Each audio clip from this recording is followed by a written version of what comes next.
อ้หัวจบเดิมไปแล้วเนาะไอ้บ้าติ๊กกี้เหลือจับตุ๊กเข้าไปในคีย์บอร์ดเลยดูรอ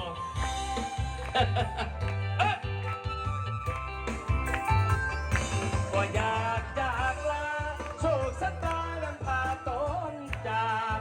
อายเองก็เส้นลำบากที่ต้องหักทางจากน้องไปไกลกุ้มใจจริงๆบอกว่าอีกเพื่อใดจริงได้หวนคืนกลับไปที่ทอดเดือนใสอยากไปเยี่ยมที่ตักน้ำกันเขาผูกมัดด้วยคำสัญญาน้องนั้นเตวาจาวันเลยท่าอัดมาห่วงเหียงถ้าบุญอย่างนี้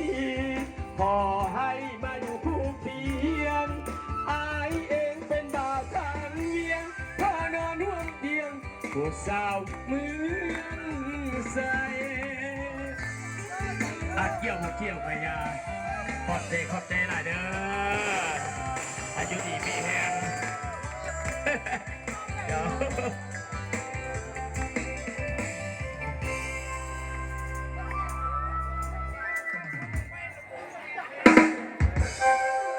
ลากคอไปหนึ่งขอบใจหลายเนาะทางบริการน้ำใจสาวพันกีและก็หนึ่งจบเบียร์เด้อทั้งทีมไทย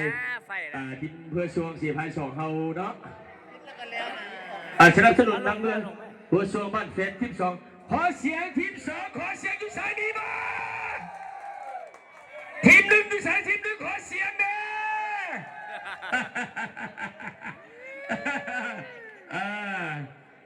ทีม1ดีโอ้ยอายุเพิ่นกับประมาณ48 49กว่า50แล้วมาสั่นโดยชายช่างเผ่าเพิ่นปีนี่ก็ได้52 ปีแล้วมาสั่นเกียมจะเข้าไปอย่างเนาะเข้า60ก็ให้บรรดาสีพายเพื่อช่วงบ้านเฟนเอาปีนี้ถึงว่าบ่ได้เข้ารอบ4 ทีมเนาะกาพากันตกอยู่ในรอบ8 ทีมทั้ง2 ลำกายาเนาะนี้ได้ลือวาสนะที่ว่าเป็นกีฬาทุกคนก็หวังยิงมายักได้ที่1 มดเนาะลูกเสียงลันเพิ่นตกโอ้ยตกแข้งตกขาจนเมื่อยเพิ่นสั่นอันทีม2เจอกับชาวนุ่มเมืองว่าสั่นกินซอกเดียวโอ้ยตายครั้งมาสั่นน่าสินะสปอนเซอร์บ้านเฟสปีนี้ก็